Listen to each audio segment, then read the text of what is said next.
Hello everybody! Ang lulutuin natin ngayon ay specialty ng Guangdong Province, ang lemon chicken. Naalala ko, dinemonstrate ko na ito sa inyo noon. Masarap itong ihain kapag mainit ang panahon kasi meron siyang sweet, sour taste. At yung lemon may refreshing flavor na gustong-gusto ng lahat. Okay, sa simula pa lang, hiwain na ng maliliit na piraso ang chicken meat nang sa ganon, hindi tayo magkaroon ng problema kapag ito ay ipiprito na. Hiwain nyo ng manipis ang chicken meat, mga 2 inches long. Mas manipis, mas maganda. Tandaan nyo, dapat maayos ang pagkakahiwa sa chicken. Hiwain ito sa clockwise direction kasi masela ng karne ng manok. Madaling mapunit kapag hiniwa mo ng counterclockwise direction. Pag naprito na ang sliced chicken, malambot pa rin ito at masarap kasi nga masela ng karne ng manok at breast part ang gamit natin. Huwag kaligtaang tanggalin ang gilid o mga tendons. Pagkahiwa sa manok, imamarinate na natin ito. Gagamit tayo ng salt, wine at pepper, minsan ginagamitan din ng egg whites. Ayan, ito na yung wine. Pagkatapos i-marinate, ilalagay na natin ang manok sa egg yolk bago natin ito pagugulungin sa potato starch. Sa ibang restaurant, gumagamit sila ng egg paste. Ayan, i-dip muna natin ito bago iprito. Ayan, siguraduhin nyo na na-marinate mabuti para mas lalong masarap kapag kinain na natin. Ayan, meron na ako ditong hinandang egg yolk at saka potato starch. Kukuha na tayo ng chicken meat.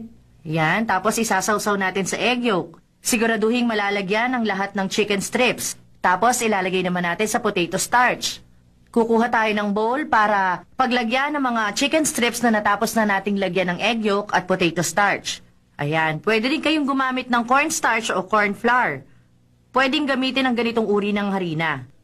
Pagkatapos, tandaan, huwag munang ilalagay agad sa kawali. Hayaan muna sa bowl para pag nilagay na sa mantika, hindi matatanggal ang potato starch.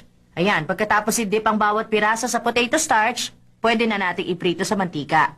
Kung isang serving lang ang lulutuin mo, pwede na siguro yung maliit na pitsyon ng manok. Tutal, malaki naman ang bawat hiwa nito kapag naprito. Ngayon, mainit na ang mantika. Pwede na tayo magsimula. Yan. Dapat bagong mantika ang gagamitin, ha? Hiniwa natin ang maninipis ang chicken meat. At dahil chicken meat ito, madali itong maluto. Kung mahina ang apoy ng kalan ninyo, baka kailangan nyo itong iprito ng 2 beses para maging mas malutong. Iprito muna ng 1 minuto. Tapos tanggalin agad sa apoy. Tapos ibalik ulit. Tama na siguro ang iprito natin ito ng minsan. Ayan, gagawa na tayo ng lemon sauce. Ganito ang lemon sauce.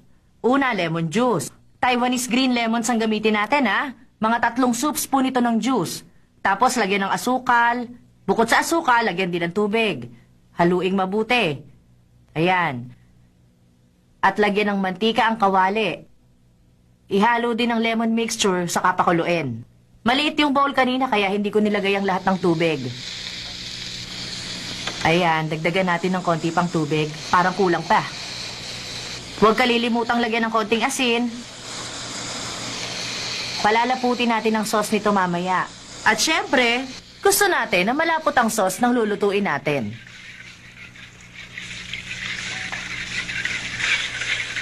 Ngayong kumukulo na, lalagyan ko na ito ng potato starch na tinunaw sa tubig.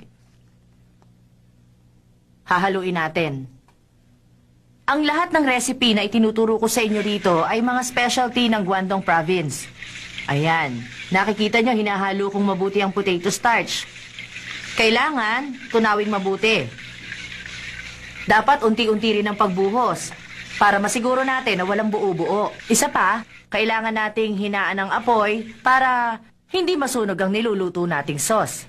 Lagyan din natin ng sesame oil para maging mabango. Medyo matagal-tagal na ang pagkakaprito ng ating chicken meat kaya hahanguin ko na ito mula sa cooking oil. Ayan. Ngayon, ililipat ko na ito sa kabilang kawali kung nasaan ang ating sauce. Ayan, haluin nyo lang ng haluin. Pagkatapos haluin, dapat iserve na agad ang lemon chicken. Mas masarap ito habang mainit.